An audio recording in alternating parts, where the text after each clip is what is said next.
বিশ্লেষণ একক আৰু অদ্বিতীয় বিশ্লেষণ চাই থকাৰ বাবে ধন্যবাদ।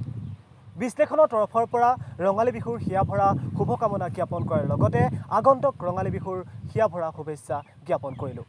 এইবাৰ বিশ্লেষণৰ বিষয় হিচাপে আমি নিৰ্বাচিত কৰিছোঁ হেঁপাহৰ ৰঙালী বিহু, কিয়নো ৰঙালী বিহুৰ বৰ্তমান উখল মাখল পৰিৱেশ আৰু অতীতৰ ৰঙালী বিহু আৰু বৰ্তমান ৰঙালী বিহুৰ উদযাপনৰ পৰম্পৰাসমূহৰ মাজত যথেষ্ট পাৰ্থক্য পৰিলক্ষিত হয়। সেইসমূহ পাৰ্থক্যক লৈ আজি আমি উপস্থাপন কৰিছোঁ এই বিশ্লেষণত। ঢেঁকীৰ চালত চুবুৰীয়ে চুবুৰীয়ে গুমগুমনি, খুবলিত পিঠাগুড়িৰ আলপনা।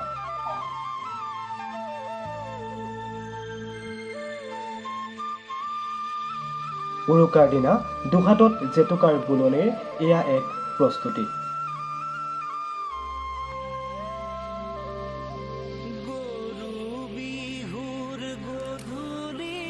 লাও, বেঙেনা, থেকেৰা, কেৰেলা আদিকে লৈ প্ৰস্তুত কৰিছে গৰু বিহুৰ চাল।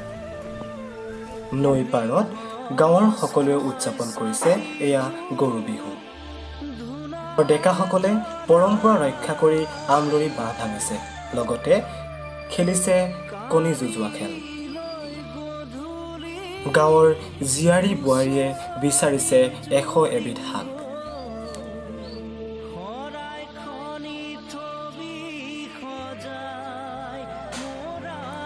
উৰুকাৰ নিশা এয়া পিঠা বনোৱাত ব্যস্ত গাঁৱৰ জীয়াৰী বোৱাৰীসকল।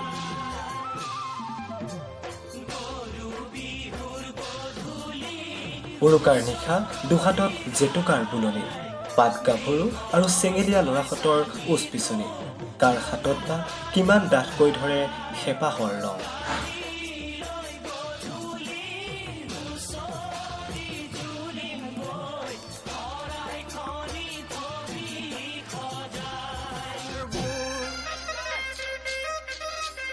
বিহুৰ দিনা পুৱাই অনুজে অগ্ৰজজনক জনাইছে সেৱা।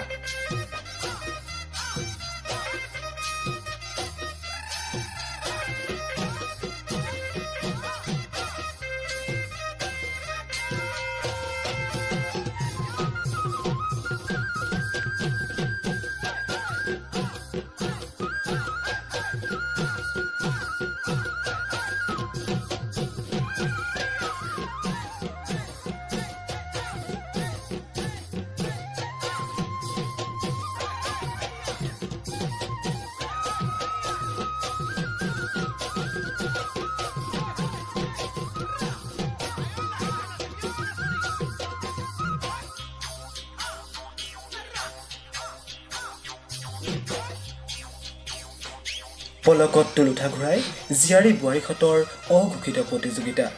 হিয়াৰ আৱেগ ঢালি ৰঙেৰে বোলোৱা হেঁপাহৰ মৰমবোৰ কিদৰে আটক ধুনীয়াকৈ যাচিব পাৰি, কিদৰে চেনাইৰ দুগালত বোৱাব পাৰি কৃতজ্ঞতাৰ আলফুলীয়া এটি সৰু হাঁহি।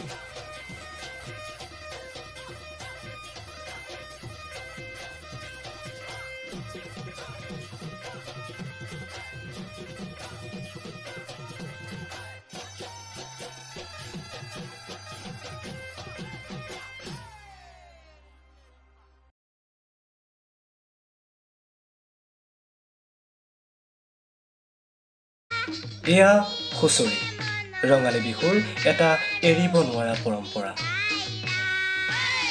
বিশ্লেষণত আমি আপোনালোকক ইতিমধ্যে দেখুৱালোঁ অতীতৰ ৰঙালী বিহুৰ কিছুমান পৰম্পৰা। অৱশ্যে অতীত বুলি ক'লে ভুল হ'ব, বৰ্তমানো বহুতো অসমৰ গাঁও-ভূঞি অঞ্চলত দেখিবলৈ পোৱা যায় এইসমূহ পৰম্পৰা। কিন্তু আধুনিকতাৰ প্ৰভাৱত হেঁপাহৰ ৰঙালী বিহুত কিছুমান ন পৰম্পৰাই গা কৰি উঠিছে। চাওঁ আহক এই ন পৰম্পৰাসমূহ। এয়া আধুনিকতাৰ পোহৰ, ঘৰে ঘৰে উদযাপন কৰিছে এয়া গৰু বিহু।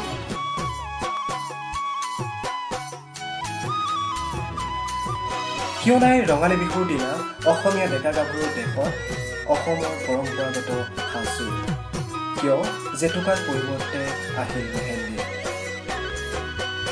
বিহুৰ শুভেচ্ছা আজি সীমাবদ্ধ কেৱল হেপী বিহু বুলি কৈয়ে।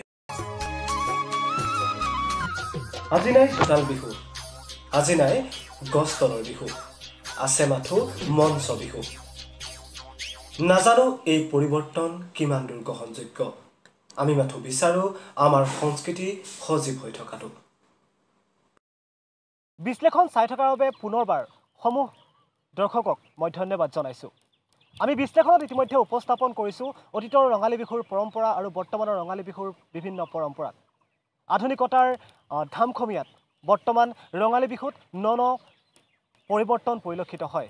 এই পৰিৱৰ্তনসমূহ কিমান দূৰ গ্ৰহণযোগ্য? নিশ্চয়কৈ আজি এছাম যুৱ প্ৰজন্মৰ বাবে ৰঙালী বিহুটো হেঁপাহৰ উৎসৱ নহয়। হেঁপাহৰ উৎসৱ তেওঁলোকৰ বাবে হৈ পৰে আন বহুতো উৎসৱ, যিবোৰ আমাৰ কলা সংস্কৃতিত নপৰে। নিশ্চয়কৈ ই এটা অতি চিন্তনীয় বিষয়। আমি বিশ্লেষণৰ মজিয়াত এই বিষয়টো এইটো কাৰণে উপস্থাপন কৰিছোঁ যে আজিৰ অসমীয়া নৱপ্ৰজন্মই অতীতৰ পৰম্পৰাসমূহক সংৰক্ষণ কৰিব নাজানে, হয়তো সংৰক্ষণ কৰাৰ নীতি নিয়মসমূহ নাজানে, যাৰ বাবে আমি এই ৰঙালী বিহুক অসমীয়াৰ ৰঙালী বিহুক এই পৰম্পৰাসমূহক এই ভিডিঅ'টোতে উপস্থাপন কৰিব বিচাৰিছোঁ। আশা কৰোঁ সকলোৱে এই ভিডিঅ'টো চাই ভাল পাইছে।